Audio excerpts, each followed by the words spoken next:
Christmas is coming up. I don't know if you've noticed that or not.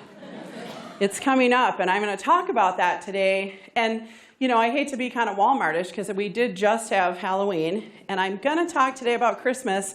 It is, after all, the Christmas gathering. But also, I want you to think of this as like Black Friday for the soul. Because don't they move it back closer and closer all the time? We don't even have time to prepare for Christmas. We hardly have time to be thankful during Thanksgiving. We really don't have time to prepare our hearts for Christmas. There's a lot of hullabaloo and kerfuffle that goes on with the holidays. But there's so much decorating. I am lucky, though, in the fact that I have neighbors across the street who make it so I don't really have to decorate my yard because they're the Griswolds.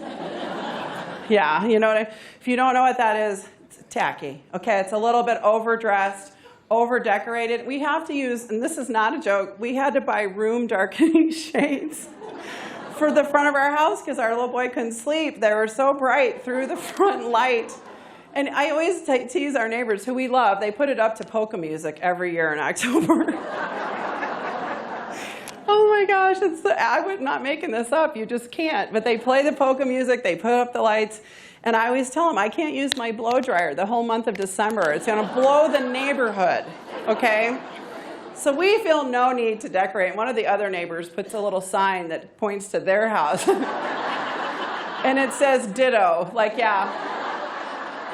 It's a lot to do ahead of time. And I have to tell you that last year, our pastor was so sweet at our church. He was this lovely man, and he was telling all the women, don't overdo yourselves, ladies. You know, just really focus on the meaning of the holiday. And I agreed, but it was just so sweet and precious to hear him say that from up front, because I would love to see what my family would do if I just threw a few lean cuisines across the table and went up and took a bath and read the whole rest of the afternoon. Right? I always say, if I believed in reincarnation, which I want to be clear, I don't, I would come back as a man at a holiday. That's just become a thing. That whole Black Friday thing, that's just a pain. I used to do that. And so I went one time, and there was when iPads, you know, there was an iPad dirt cheap, and I came, and the woman next to me grabbed it, and I just grabbed it from her, and I kind of ripped it out of her hands. And she just started to cry. And I said, oh, come on. You don't even know how to turn it on, Mom. Okay?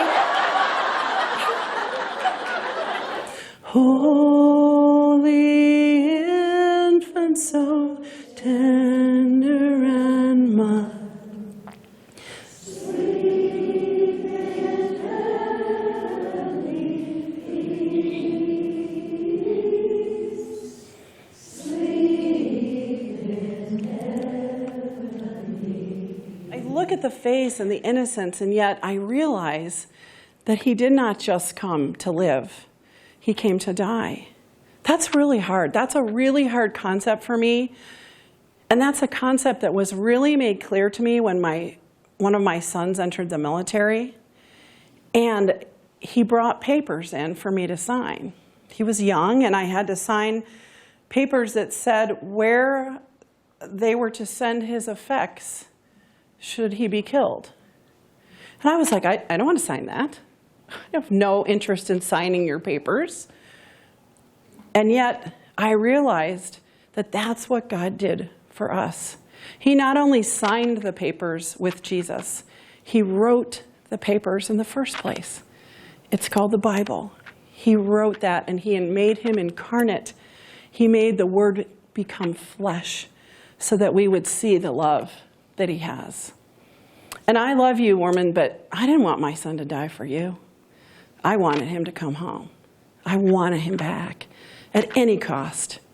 And God said, through Jesus, I want them at any cost, which is Jesus. I hope that you don't mind our manger, how I wish we would have known. But long awaited, holy stranger, make yourself at home, please. Make yourself at home. I think of all the things I have done in the past to make my house perfect.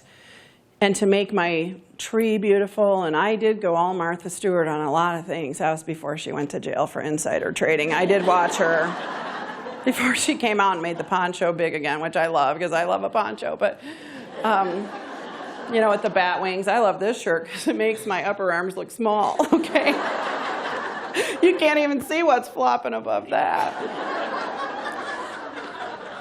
But I absolutely thought of all the times that I have been with people and sat with them and listened to the story of the coming of the baby, and that he told the angels, and he told the shepherds came to tell the, you know what I'm saying, the angels came and told the shepherds, and it was a majestic thing. And in the light of all that, similar to when I go to Sedona and we come across and we see that big rock, or those rocks, I feel like he is so big and I am so small, and that's as it should be. But here's the big rub, that when I sit there and look at those rocks, I can talk to the one who created them. I don't have to rub a crystal or go into a seance to feel the vortex of his love all the time. He wrote me a letter. He signed the papers. He wrote the papers. And that's what Christmas is about, ladies.